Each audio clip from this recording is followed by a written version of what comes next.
boom, boom, boom, boom, boom, boom, boom, boom, boom. I am live. Ba, ba, ba. What's up, everyone?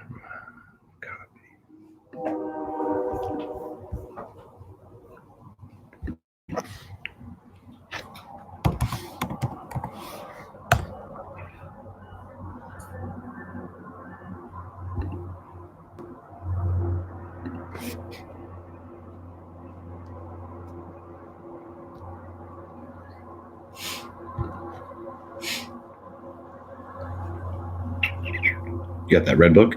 Yeah. I'm gonna need that.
All right, everyone.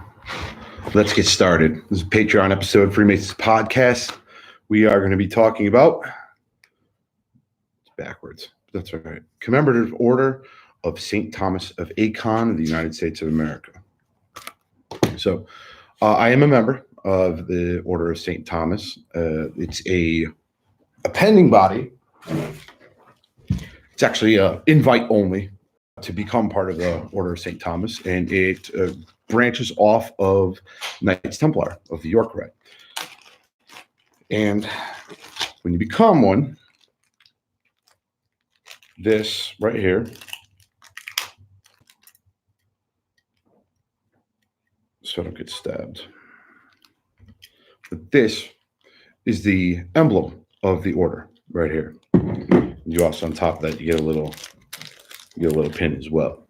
And again, the different colors of the pin of the clamshell denote whether or not you're a grand officer of that body. But we'll get started right here. And just give you guys a little heads up. The Commemorative Order of St. Thomas of Acon is an independent British Christian Masonic organization. Membership is restricted to those who are subscribing members of the Preceptory Commandery in amity with the Great Priory of the United Religious, Military, and Masonic Order of the Temple of England and Wales in provinces overseas, commonly referred to as the Knights Templar. Membership is by invitation only. The basic organization of the order is a chapel. So rather than a lodge, rather than a chapter, it's called a chapel. That's how it goes. Its foundation, the Order of St. Thomas of Acon, was established in 1974 as a result of 20 years research in the Guildhall Library in London by John E. N. Walker, who for many years was the Secretary General of the Societas Rosicruciana in Anglia. The ancient records of the order, written in medieval French and Latin, have been deposited in the London Guildhall Library and escaped the Great Fire of 1666. The order now operates under the official title of the Commemorative Order of St. Thomas of Acon. This is fairly not too prevalent in the United States, but I'll just read a little bit of it, the preamble of the book. And it says that we have a revival of this very English order of chivalry is due to the untiring efforts of our first Grand Master, Sir John of Dorking, the late John Walker, who was Secretary General for the SRIA, which I just covered. John spent more than 20 years in searching the archives of the Guildhall looking for information. In former times, we could read and write so that memories were better developed than ours. Pythagoras forbade all writing, considering it the destroyer of all memory. Fortunately, most people were more tolerant. It was not necessary to the record what was to be spoken, nor to give more than heads or orders in the event. Such clues as have survived require imaginative interpretation. Good stories, on the other hand, such as those of Becket, father and son, were written down for use as homilies by priests. So I'm just going to get into a little bit of the history of it and what it all represents. The Third Crusade began in 1189 AD, and on the 8th of June, 1191, King Richard Coeur de Lion, arrived with his forces before the seaport of Acre and captured the city in 5 weeks. That's where the name Acon comes from, is actually Acre, same thing. Amongst the English forces was one, William, the chaplain of the Dean of St. Paul's, who, when he saw the corpses of the Christians about the walls of Acre, had compassion on them. With the aid of a few helpers, he buried a large number of the dead and tended the wounded. Seeing that his actions were being appreciated, William formed an order for the express purposes of burying Christian knights who fell at the battle in the Holy Land. To his first purpose, he added a second, the raising of monies to redeem the ransomed captives captured by the Saracens. So that's pretty much what this order got started for. The order being formed at Acre, and its name was incorporated in the title, the angelicized version of Acre being Acon. The order was so successful that William was able to build a church and a churchyard in which he dedicated to St. Thomas of Becket. Thus, the order became entitled the Order of St. Thomas of Acon. Though disease and death of the other knights fighting in the Holy Land, this order of English monks was pressed into service as replacements and became the Order of Military Monks.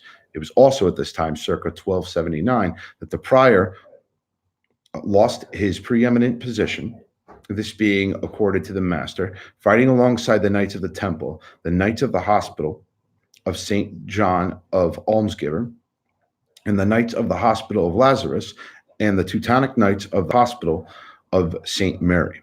King Richard I rewarded their valor, according them the status of the Order of Chivalry. Of all the first noble orders of knights in the Holy Land at this time, only this order had purely English foundation, a fact of which should be justly proud. So this is primarily an English order.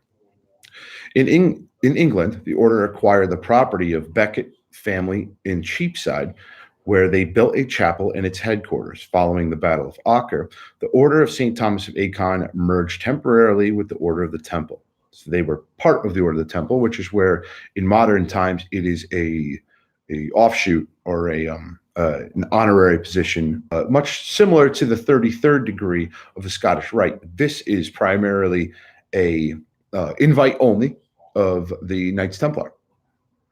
In England, the order acquired property, let me try again here. When the knights were subsequently driven out of Cyprus, the chapel of the Order of St. Thomas was the only church on the island permitted to ring its bells. Remains of this church can still be visited. Old records are sparse. And the last admission into the order, being recorded on the 2nd of February, 1367, but that the order continued is not in doubt, as the records of the installation of Master in 1510 mentioned above demonstrate it was listed as one of the orders dissolved by Henry VIII. Wonderful guy he was. At the dissolution of the monasteries in 1538, he offered the chapel of the order for sale, and in memory of St. Thomas of Becket being canonized barely 2 years after his death during the Lantern period in 1173, in the view of the association of his father Gilbert with their trade, and the worshipful company of mercers purchased it.